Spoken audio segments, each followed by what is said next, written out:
Պարոն Էլբակյան, Սամվել Կարապետյանի կալանավորման հայ առաքելական եկեղեցու դեմ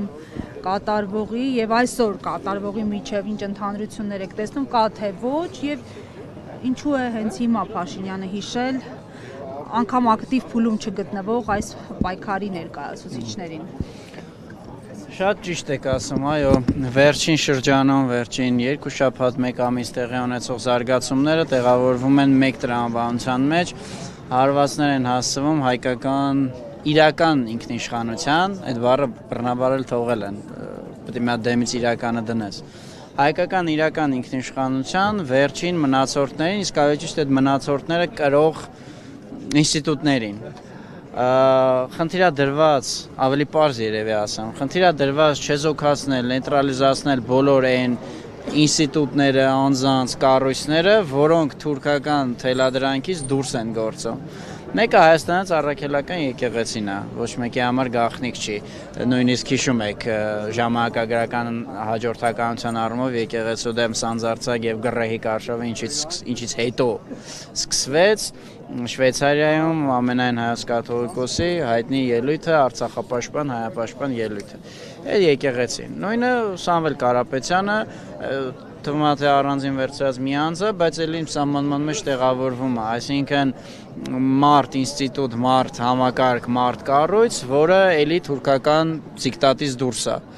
Այս խնդիրն են իրանք լուծում ու այդ կոնտեքստն էլ ժամանակագրական որ համընկավ իր այդ Թուրքիաներ գնալու հետ շատ հստակ սրանք մեկ բանի օղակներն են դրա համար ես գիտեք չեմ սիրում կոչեր անել բայց խորհուրդ կտայի էլի որ կենտրոնանում են այսօրվա դեպքերի դետալների վրա մոնտաժված էր, մոնտաժված չէր, կցված էր, սա նշանակում է դիմացինի պարտադրած խաղի կանոնը ընդունել, ստե քննարկելու բան չկա, հիշացնեմ, որ 2018-ին նույնձև քննարկում էին ողորմած հոգի գեներալ Մանվելի ճակերտավոր տուշոնկեքը, չի կարելի, էլ ինչ օրինակ վերեմ, պատկերացրեք ընտանիքի հայրը, վատագույն բան պետք է ասեմ, ընտանիքի հայրը, որը իր երեխաներին դրդում է շատ կներեք բոզության, պոռնկության Այս ընտանիքի հոր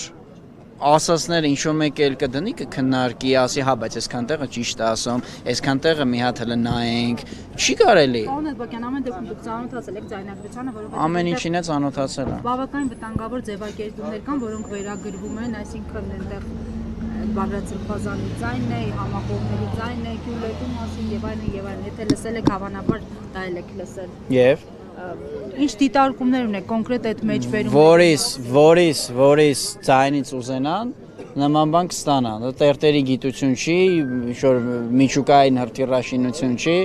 հիմա այսքան խոսում եմ, հայոց լեզվի բոլոր 36 տառերը ասեցի շատ հանգիստ իմ ձայնից էլ, տեմբրը բանը համապատասխանեցնելով, տառերը իրար կպցնելով ամեն ինչ կարելի է ստանալ, մենք առասարակ ինչ ենք քննարկում, բայց այդ եմ ասում, այդ ներտան է, մենք պետք է քննարկենք, որ Հայաստանում կա դե ֆակտո իշխանություն, որը երկիրը հետևողական քայլերով տանում է դեպի թուրքական տիրապետություն, հեյցը Հետո ատոմակայանը գրել էր Դավթյան Վահեն, Գազպրոմը, այն մեկը, այն մյուսը կհանեն, հետո կասեն, բայց առհասարակ ինչ ատոմակայան, ախր Թուրքիայի քթի տակ մի հատ պետք է Թուրքիայի մտահոգություններն է հաշվի առնենք, Բախտին ասում է, ինչ է Ղարաբաղի հարցի լուծումը պետք է Ադրբեջանի ժողովրդին ձեռնտու լինի։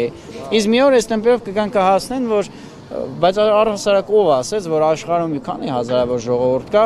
մենք էլ պետք է պետություն ունենանք, կամ սա մենակ հայերի պետությունն է։ Ընդհանուր ինչ որ ռեսպուբլիկա է, հա անունն է տենց պատմական մնացուկ է,